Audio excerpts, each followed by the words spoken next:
पहली बात है, ये तुम और तू वाला मामले पे गुस्ताखी का फतवा एक ख़ास मकतब फ़िक्र की तरफ से लगाया जाता है, और वो है बरेलवी मकतब फ़िक्र।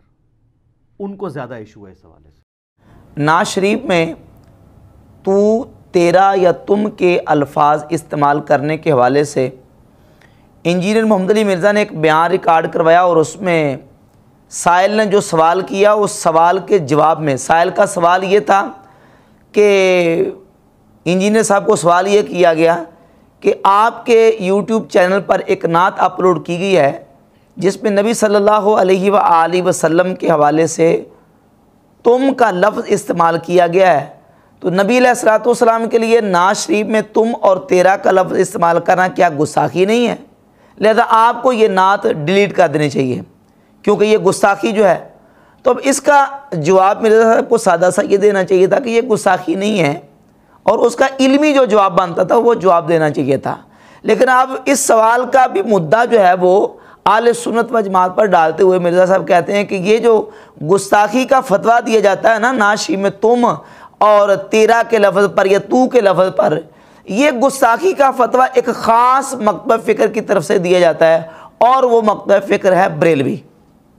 यानी नाज शरीफ में तुम, तू या तेरा का लफ्ज़ जो इस्तेमाल किया जाता है नबी करीम अलैहिस्सलाम से खिताब करते हुए, तो ये गुस्ताखी है, और ये गुस्ताखी का फतवा बरेलवी मकतब फ़िक्र की तरफ से दिया जाता है। हालांकि अहले सुन्नत व जमात बरेलवी उलमा में से किसी एक का भी मिर्ज़ा फतवा पेश नहीं कर सकता कि जिसने लिखा हो कि नाज शरीफ में ये अल्फाज इस्तेमाल करना गुस्ताखी है। कितना बड़ा दजल और कितना बड़ा झूठ मिर्ज़ा ने बोला है अहले सुन्नत व जमात उलमा बरेलवी पर। अगर ये बात उलमा बरेलवी ने अपने फतवे में लिखी है तो उसका कोई हवाला पेश करो, और अगर हवाला नहीं है और ये झूठ और बहतान बांधा है तो फिर हम यही कहेंगे कि लानतल्लाह अल काज़िमीन पढ़ के मिर्ज़ा सुबह शाम अपने सीने पे और अपने दिमाग पे दम करे ताकि इसकी झूठ से किसी सूरत में जान छूट जाए। इतने झूठ बोलता है, इतने झूठ बोलता है, झूठी वारदातें और झूठे जो बहतानात और झूठी बातें हैं वो अहले सुन्नत के उलमा पर और आवाम पे अपनी तरफ से बोल बोल के चश्मा करता है। हकीकत यह है कि नाज शरीफ में ये जो लफ्ज़ तू या तुम या तेरा है, अगर कोई भी बंदा इख्तलाफ ज़ुबान और इख्तलाफ मुहावरात को समझता है तो उसको इस मसले में समझने में दिक्कत नहीं होगी, और ना ही वो बंदा एतराज़ करेगा। देखिए, अरबी ज़बान में किसी को खिताब करने के लिए जो ज़मीरें इस्तेमाल की जाती हैं, जो सीगे लफ्ज़ इस्तेमाल किए जाते हैं, वो हैं मिसाल के तौर पे खिताब करना हो तो का, कुमा, कुम, की, कुमा, कुन्ना, ये खिताब के सीगे हैं जो अरबी ज़बान में इस्तेमाल किए जाते हैं, या अंता, अंतुमा, अंतुम, अंती, अंतुमा, अंतुन्ना। अब अरबी में अगर मुखातब वाहिद हो तो तब भी अंता आता है या का आता है, और अगर मुखातब जो है वो यानी जो मुखातब वाहिद है वो मुअज़्ज़ज़ हो तब भी अंता कहा जाता है, और कोई आम अपने हम मर्तबा हम रुतबा हो उसको भी अंता और का के साथ उसको खिताब किया जाता है, और बड़ा अरफा वाला बड़े मकाम मर्तबे वाला हो उसके लिए भी का या अंता का जो सीगा वो इस्तेमाल किया जाता है। अरबी ज़बान का मुहावरा ये है। अब अरबी ज़बान का मुहावरा और है और उर्दू का मुहावरा और है। बहुत सारे ऐसे अल्फाज हैं कि अरबी मुहावरे में वो इस्तेमाल किए जाते हैं, जब हम उनका उर्दू में तर्जमा करें तो उनका उर्दू में तर्जमा और बनेगा, हमारे यहाँ उर्दू में उनको इस्तेमाल उस तरह नहीं किया जा सकता। मिसाल के तौर पे अरबी में जब इस बात को तबीर करना हो कि फ़लाँ औरत फ़लाँ के निकाह में है तो कहते हैं फ़ुलानतुन तहता फ़ुलानिन।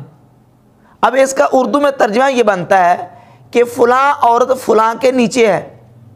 हम उर्दू में तो इस तरह इस्तेमाल नहीं कर सकते, उर्दू में इस्तेमाल करेंगे तो उसको बेअदबी और गुस्ताखी कहा जाएगा, लेकिन उर्दू में इस्तेमाल तो नहीं हो सकता, अरबी में इस्तेमाल होता है। इसी तरह साकिलत का सवाकिलो या साकिलत का उम्मों का तुझे तेरी माँ रोए, ये अरबी का मुहावरा है। अब अरबी में जो मुहावरात हैं उनका अपना एक जो ना वो एक अंदाज़ है, और उर्दू के मुहावरात का अपना एक अंदाज़ है। अब हम जब देखते हैं उर्दू को तो उर्दू अदब और उर्दू मुहावरात का जो एक इख्तिलाफ है अरबी से, वो इससे बिल्कुल हटकर है। अब इसमें दो चीज़ें हैं, एक है नज़म और एक है नसर। जब हम नसर में किसी को खिताब करते हैं तो नसर में खिताब करने के लिए अल्फाज का चुनाव और तरह होता है और नज़म में जो है उसका अंदाज एक जुदा गाना होता है।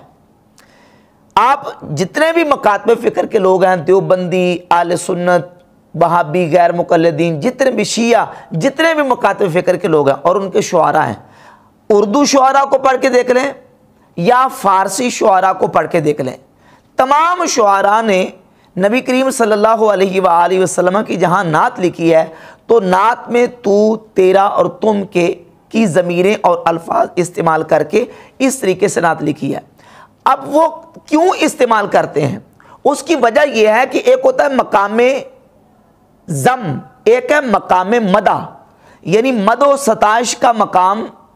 मदो सताइश का मकाम एक मुहिब के लिए जब अपने महबूब की तारीफ़ करता है तो वो मकाम इदलाल होता है, मकाम नाज होता है। यानी मुहिब अपने महबूब की जब तारीफ़ करे, उसकी नात लिखे और उसकी शान बयान करे तो उसमें बतौर नाज, बतौर इदलाल अपने महबूब की मदद करते हुए ऐसे सीगे और ऐसे अल्फाज इस्तेमाल करता है जो बतौर नाज मुहिब अपने महबूब के साथ करता है। तो अब नात का मकाम जो है ये मकाम मदा है, मदो सताइश का मकाम है और ये मकाम जो है वो इदलाल और नाज का मकाम है। उर्दू, फ़ारसी जितने शुआरा हैं वो नात में तू, तेरा और तुम के लफ्ज़ इस्तेमाल करते हैं। इसको बेअदबी, उर्दू अदब में बेअदबी तस्वर नहीं किया जाता। आला हज़रत इमाम अहले सुन्नत रहमतुल्लाह का कलाम उठा कर देख लें, मौलाना जामी का कलाम उठा कर देख लें, मौलाना रूम रहमतुल्लाह का कलाम उठा कर देख लें, तमाम उर्दू, फ़ारसी जितने शुआरा हैं वो तू, तेरा और तुम का लफ्ज़ इस्तेमाल करते हैं। वाह क्या जूदो करम है शाह बतहा तेरा। इसी तरह काबे के बदरुद्दुजा तुम पे करोड़ों दुरू, इस तरह की बहुत सारी ऐसी नातें हैं जिसमें तू, तुम और तेरा का लफ्ज़ बतौर नाज और बतौर इदलाल इस्तेमाल हुआ है। और उसकी एक मिसाल मैं आपके सामने पेश करता हूँ। अब देखें कि इख्तलाफ हालात से लफ्ज़ का हुक्म और हो जाता है। नबी मुकर्रम सल्लल्लाहु ताला अलैहि वसल्लम की बारगाह अक़दस में एक यहूदियों का आलिम आया। सैयदना सुबान रज़ियल्लाहु ताला अन्हु हुज़ूर की बारगाह अक़दस में मौजूद थे। सही मुस्लिम की 716 नंबर हदीस है। उस यहूदी आलिम ने आके नबी मुकर्रम सल्लल्लाहु अलैहि वसल्लम को सलाम किया और कहा अस्सलामु अलैका या मोहम्मद सल्लल्लाहु अलैहि वसल्लम। उसने हुजूर का नाम लेके खिताब किया, अस्सलामु अलैका या मोहम्मद। हज़रत सुबान रज़ियल्लाहु ताला फरमाते फदफ़अतहु दफ़अतन काद युस्रउ मिनहा, कि मैंने उसको धक्का दिया और धक्का दिया करीब था कि वो गिर जाता। और मैंने कहा अल्लाह तक़ूला या रसूल अल्लाह, तूने या मोहम्मद कहा, या रसूल अल्लाह क्यों नहीं कहा, या रसूल अल्लाह कहो। अब इस बात पर भी हज़रत सुबान रज़ियल्लाहु ताला अन्हु ने गुस्से का इज़हार किया। क्यों? इसलिए कि वो यहूदी था और यहूदी नबी करीम अलैहिस्सलातु वस्सलाम का जो नाम ले रहा है वो ज़ाहिर मदो सताइश से तो नहीं ले रहा, बतौर इदलाल या बतौर नाज तो या मोहम्मद नहीं कह रहा, फ़र्त मोहब्बत और फ़र्त अक़ीदत से तो नहीं कह रहा। वो तो आम जिस तरह एक दूसरे को पुकारा जाता है इस तरीके से उसने आके कहा अस्सलामु अलैका या मोहम्मद। तो हज़रत सुबान रज़ियल्लाहु ताला ने इस पर नाराज़गी का इज़हार किया और उसको धक्का दिया करीब ताकि वो गिर जाता। एक तरफ ये वाक़या रखे और दूसरी तरफ सही मुस्लिम ही की 7522 नंबर हदीस है। जब नबी मुकर्रम सल्लल्लाहु ताला अलैहि वसल्लम मदीना शरीफ में तशरीफ़ लेके आए तो सहाबा इकराम रज़ियल्लाहु ताला अन्हुम ने हुजूर की आमद पर नारे मारे, युनादूना या मुहम्मदु या रसूलल्लाह, या मुहम्मदु या रसूलल्लाह। अब सहाबा का या मुहम्मदु या रसूलल्लाह कहना ये बतौर अक़ीदत है, फ़र्त मोहब्बत से, फ़र्त जज्बात से ये कहा। अब इसको कोई भी बेअदबी नहीं कह सकता। तो अब कोई बंदा अगर नात शरीफ में मकाम मदा पर, मकाम नात पर नबी करीम अलैहिस्सलातु वस्सलाम की बारगाह अक़दस में बतौर इदलाल ये कहता है कि वाह क्या जूदो करम है शाह बतहा तेरा, तो ये बेअदबी नहीं है, बल्कि ये एक तो जो ना वो फ़न शायरी के मुताबिक है, उसकी बाहर को मुकम्मल करने के लिए और उस शेर का जो वज़न है वज़न शेरी को बरकरार रखते हुए ये लफ्ज़ और कलिमात इस्तेमाल किए गए। और दूसरा उर्दू अदब में और मुहावरा अदब में मकाम नात और मकाम मदा में इसको बेअदबी हरगिज़ तस्वुर नहीं किया जाता। और इसी क्लिप में मिर्ज़ा ने एक और बात भी की और कहा कि आला हज़रत ने ये लिखा है अल्लाह ताला के हवाले से कि अल्लाह ताला को आप कहना ज़्यादा बेहतर है। ये भी झूठ बोला। आला हज़रत इमाम अहले सुन्नत रहमतुल्लाह का फतवा रज़विया की जिल्द नंबर 14 सफ़ा नंबर 648 और सफ़ा नंबर 649 पे ये फतवा मौजूद है कि वो कहते हैं कि अल्लाह रब्बुल इज़्ज़त के लिए मुफरद के, वाहिद के, क्योंकि अल्लाह वाहिद है, तन्हा है, यकता है, तो उसके लिए मुफरद और वाहिद के सीगे ही ज़्यादा बेहतर हैं, ज़्यादा मुनासिब हैं, और उसके लिए जमा के सीगे इस्तेमाल करना ये खिलाफ औला है। यानी यूँ कहा जाए कि अल्लाह ताला फरमाता है, यूँ ना कहा जाए कि अल्लाह ताला फरमाते हैं या अल्लाह कहते हैं, क्योंकि अल्लाह वाहिद और तन्हा यकता है। उसके लिए मुनासिब ये है कि उसके लिए वाहिद और मुफरद के सीगे इस्तेमाल किए जाएं और कहा जाए कि अल्लाह ताला फरमाता है और अल्लाह ताला कहता है। जमा के सीगे इस्तेमाल करना खिलाफ औला लिखा है।